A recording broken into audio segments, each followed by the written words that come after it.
يا جماعه. ايوه يا امل حماد، شايفين القشره؟ ويا رب يلا صلي على النبي ان شاء الله زي الايام دي تكون قاعد بتفطر باذن الله عند النبي، ويدعى لك ان شاء الله الايام اللي زي دي كده تكون مجبور الخاطر. في قلب ام امل وحشني قوي عاملين ايه؟ النهارده بقى ايه، قلت انا وهي نتسحر، محمد معزوم مع اصحابه وايه مع جوزها، وبابا قال لك اتسحر مع اصحابي، فجيت انا وماما ايه نختلي بنفسينا، لازم ندلع نفسنا. قلنا نتسحر ايه، نعمل اسكالوب الصباح. اشترينا طبعا ده طلبناه، طبعا هو الراجل دقه بس انا بحب ادققه زياده.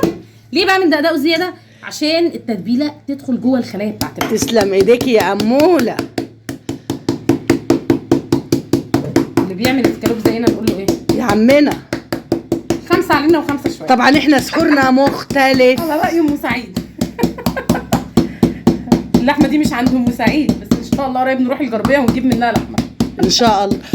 هنا بقى معانا بصله كبيره ضربناها، بنعصرها كده، بناخد ميتها بس. ليه مش بنحط تفل البصل؟ عشان خاطر تفل البصل بيخلي الكفر بتاعت البقسماط وكده بيقع من عليه اثناء التحمير. تمام، هنصفي البصله كده كويس، احنا عايزين ميتها بس، وهرجع لكم. اول حاجه كده بنحط رشه بسيطه كده من الفلفل الاسمر. بصوا اللحمه دي عشان يبان طعمها مش بتحب تاخد بهارات كتير، يعني يا دوبك ايه، هنحط لها كده نص معلقه من الملح ونص معلقه من الفلفل الاسمر، معلقه صغيره مش المعلقه الكبيره ديت، وهنحط لها كاتشب. تمام زي ما انتم شايفين كده، وهنحط لها سنه صغيره خالص من الخل او الليمون عشان دي بتفتت الخلايا. تمام، وهنقلبها كده زي ما انتم شايفين، نص معلقه من السكر صغيره كده زي ما انتم شايفين. وبصوا انا بحب اديها رشه بسيطه من الكمون، رشه صغنطوطه خالص، بصوا مش عايز لحمه، رشه بسيطه خالص لا تسكر، بتديها طعم برضه. ونقلبها كويس زي ما انتم شايفين. هعمل لها بقى تركايه جميله النهارده، الا وهي ايه بقى يا جماعه؟ هكسر فيها بيضه، حطيت فيها بيضه، وطبعا احنا حاطين ايه، فلفل اسمر. هنقلبها كويس كده زي ما انتم شايفين. بعد ما دوبنا البيض، بسم الله الرحمن الرحيم، هنحط كده اللحمه زي ما انتم شايفين كده، بسم الله الرحمن الرحيم.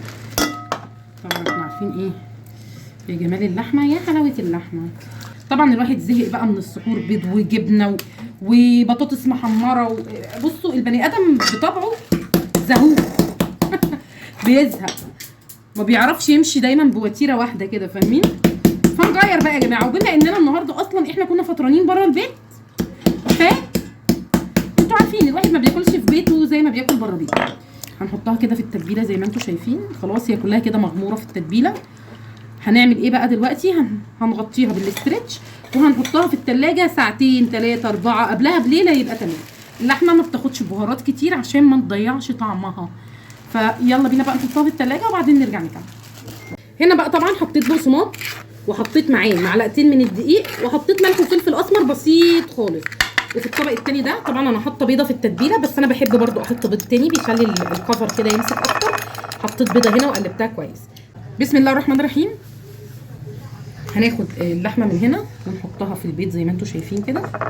تمام، وبعد ما ناخدها من البيض كده كويس بسم الله، ننزل بيها على تتبيلتنا القمر دي.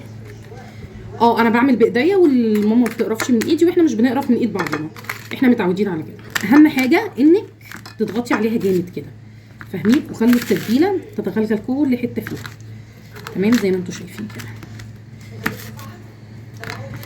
في زيت على النار، زيت غزير سخن جدا، هننزل بيها، وبعد كده هنعمل ايه؟ هنوطي عليها النار. يلا بسم الله الرحمن. طبعا الزيت ايه زي ما انتم شايفين كده، الزيت سخن، هننزل فيه بالقطعه كده زي ما انتم شايفين. انا هنقلها على العين الكبيره ثانيه واحده، انتوا شايفين كده، هنخليها على نار وسط. تمام، يلا بينا نعمل الباقي. اتفضل. هنحط لهم كلهم في البيض زي ما انتم شايفين، وبعدين ناخدهم واحده واحده في البقسماط. هنكرر العمليه لغايه ما نخلصهم، واوعوا تنسوا اللي على النار لانها بتاخد على كل وش دقيقتين. طبعا حبايب قلب ام امل، بصوا بقى لازم انا وامل طبعا نروق على نفسينا، بلا محمد بلا ايه ولا اي حد. وطبعا بصوا يا جماعه، ايوه يا امل حماد، شايفين القشره؟ والنبي طبعا احنا من غير اللي معانا ايه، من غير امل، من غير ايه ومحمد الاكل وحش، بس يلا مش مشكله شايفين يا تتعوض. جماعه؟ بصوا مستويه ازاي، تسلم ايديكي يا شايفين امل. قشرتها ماسكه ازاي.